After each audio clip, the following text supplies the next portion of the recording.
یا ایھا الناس اس کو خطاب عام بولا جاتا ہے۔ ناس سے مراد پوری دنیا کے لوگ، پوری دنیا کو خطاب کیا جاتا ہے۔ مسلمانوں کی کوئی خاصیت نہیں ہے، تمام جتنے بھی دنیا کے انسان ہیں، لوگ ہیں، تو خطاب عام کے ساتھ یہ باب شروع کیا جاتا ہے۔ اور اس باب کے شروع میں دعوی توحید ہے۔ اس باب کے شروع میں دعوی توحید ہے، اعبدوا ربکم کے عنوان کے ساتھ، یعنی توحید کا دعویٰ بیان کیا جاتا ہے، توحید کا دعویٰ کیا جاتا ہے۔ اس آیت میں عنوان اس کا اعبدوا ربکم ہے، اعبدوا ربکم ہے۔ یہ دوسرا باب خطاب عام کے ساتھ شروع کیا جاتا ہے، یا ایھا الناس کے ساتھ دعوی توحید پر، دعوی توحید اعبدوا ربکم، اعبدوا ربکم کے بیان پر ہے، عنوان پر ہے۔ اور پھر 5 دلائل ذکر کیے جاتے ہیں ان 2 آیتوں میں، اور دلائل کا ثمرہ تفریح کیا جاتا ہے۔ اسی طرح اس کے بعد 4 باتوں کا ذکر ہوتا ہے آیت نمبر 24 میں، آیت نمبر 23 میں۔ آیت نمبر 24 میں زجر دیا جاتا ہے، آیت نمبر 25 میں کامل بشارت دی جاتی ہے ماننے والوں کو، آیت نمبر 26 میں دفع کیا جاتا ہے شبہ کو، شبہ وارد ہوتا ہے تو شبہ کا جواب دیا جاتا ہے۔ آیت نمبر 28 سے بنی نوع انسان پر جو اللہ ربی کریم نے 4 نعمتیں کی ہے بنی آدم پر، ان 4 نعمتوں کا تذکرہ کیا جاتا ہے، 4 نعمتیں ذکر کی جاتی ہے۔ آخر میں پھر زجر اور تخویف اور بشارت، اور آیت نمبر 39 پر یہ باب اختتام پذیر ہو جاتا ہے، یعنی ختم ہو جاتا ہے۔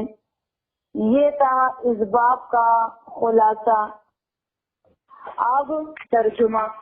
خلاصہ ہمارے درس ہوتے ہیں تو خلاصہ ان کی خاصیت ہے، باقی ترجمہ آپ کو کہیں سے بھی مل جائے گا لیکن خلاصہ کہیں سے نہیں ملتا، تو یہ اس حصے کا، اس باب کا خلاصہ تھا۔ اب ہم ترجمہ بیان کرتے ہیں دعوی توحید اعبدوا ربکم کے عنوان کے ساتھ۔